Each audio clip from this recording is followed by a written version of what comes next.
विद्यार्थी मित्र हो, ओम नमः शिवाय. शिव सायन्स अकॅडमीमध्ये मी राम सर तुमचे सहर्ष स्वागत करतो.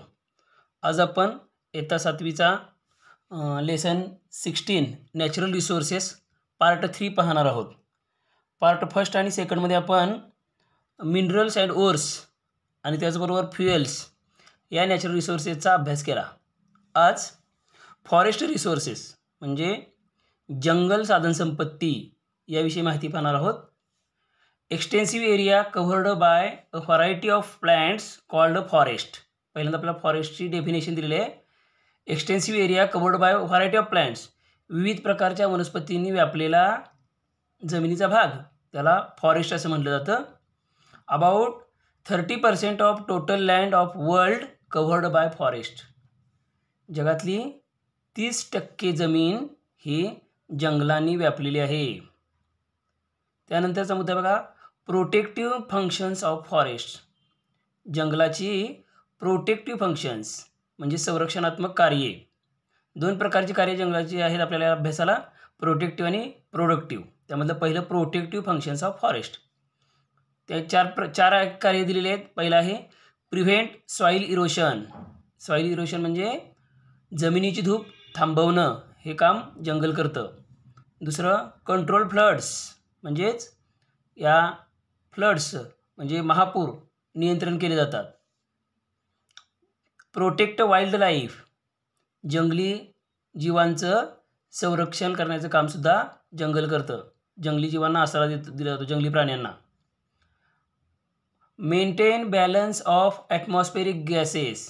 ॲटमॉस्फेरिक गॅसेस जे आहेत, वातावरणातले वायू, त्याचं आपल्याला प्रमाण माहीत आहे. नायट्रोजन 78% असतो, ऑक्सिजन 21% असतो आणि इतर राहिलेले 1% असतात.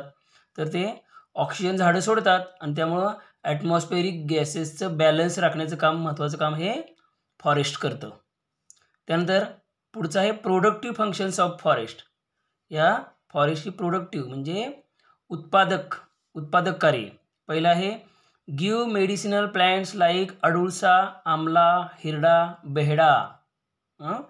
या अडुळसा, आमला, हिरडा, बेहडासारख्या ज्या औषधी वनस्पती आहेत त्या आपल्याला जंगलामधून मिळतात, मेडिसिनल प्लांट्स.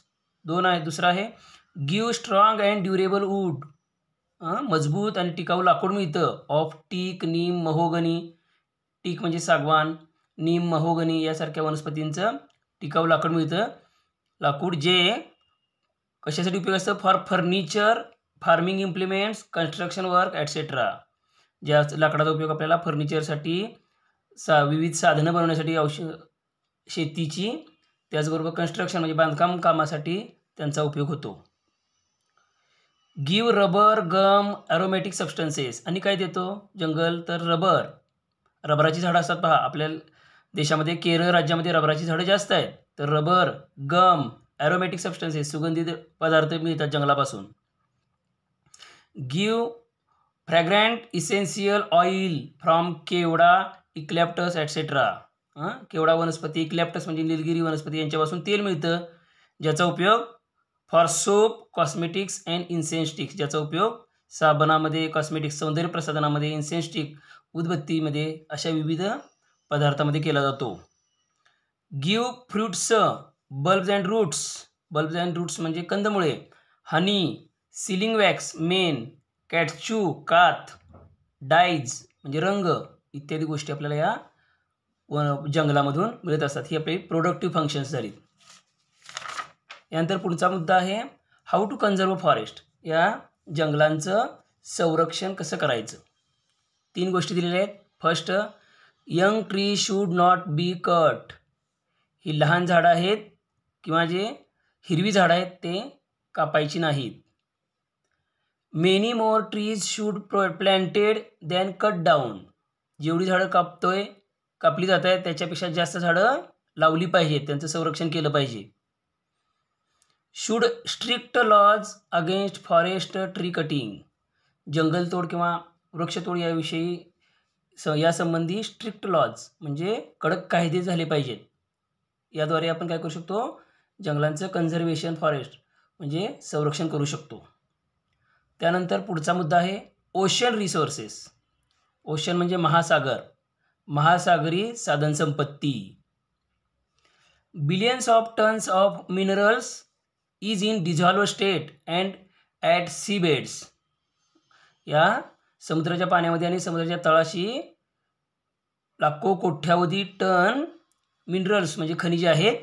Like tin. कोणकोणती खनिजे आहेत? Tin, zinc, chromium, phosphates, copper, iron, lead, manganese etcetera इत्यादी खनिजे या पाण्यामध्ये आणि तळाशी आहेत.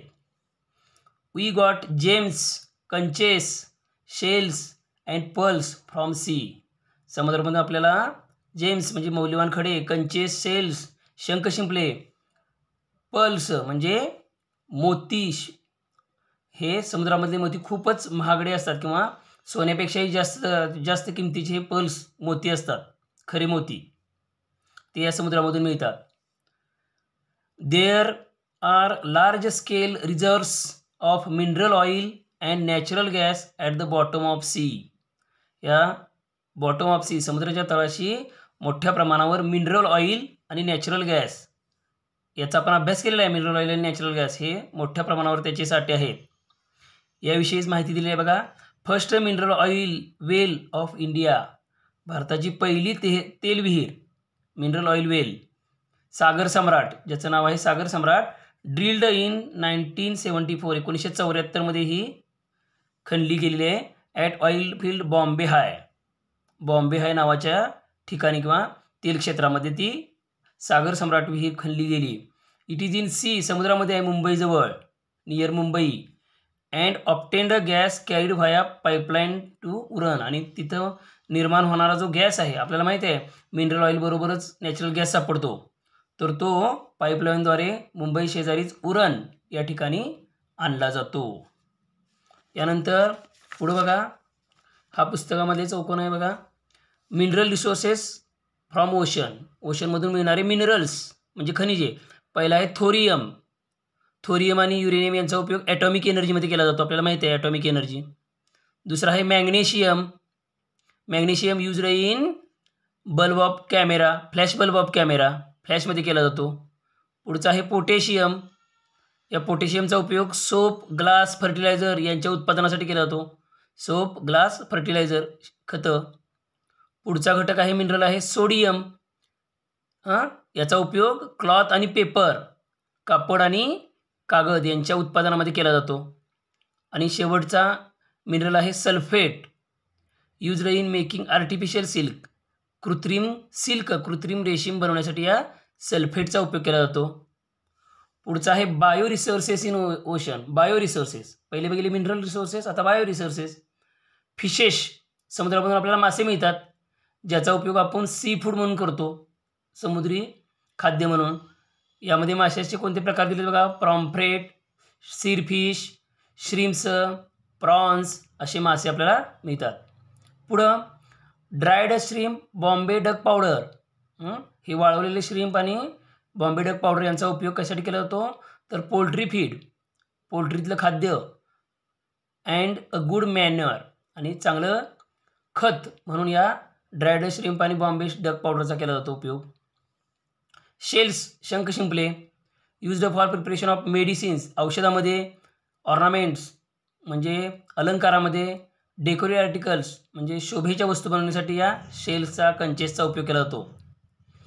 फंगी, पुढचा आहे fungi, used for production of antibiotics प्रकारची औषधं निर्माण करण्यासाठी या फंगीचा उपयोग केला जातो.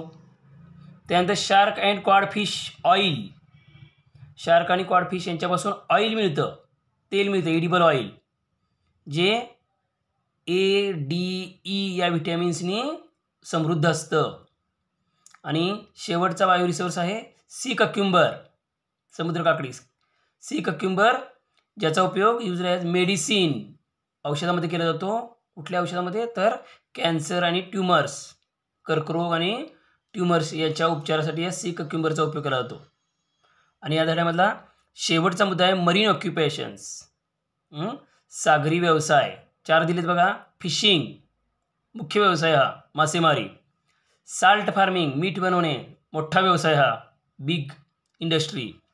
सी टुरिझम म्हणजे समुद्र पर्यटन आणि शेवटचा आहे ट्रान्सपोर्ट बिझनेस, म्हणजे काय करणे तर वाहतूक. समुद्रातल्या पाण्यामधून जगातली बरीचशी मोठी वाहतूक या समुद्राच्या पाण्यामधून चालते. ठीक आहे, इथं हा पाठ संपलेला आहे. तुम्ही या नोट्स लिहून घ्यायचे आहेत आणि या धड्याचं वारंवार वाचन करायचं आहे, म्हणजे तुम्हाला हा धडा व्यवस्थित समजेल. हा व्हिडिओ जर तुम्हाला आवडला असेल तर तुम्ही व्हिडिओ खालचं सबस्क्राईब बटन दाबा. त्याचबरोबर व्हिडिओ उपयोगी वाटत असेल तर तुम्ही गुरुदक्षिणा फी गुगल पे करू शकता. आजच्यासाठी राम राम.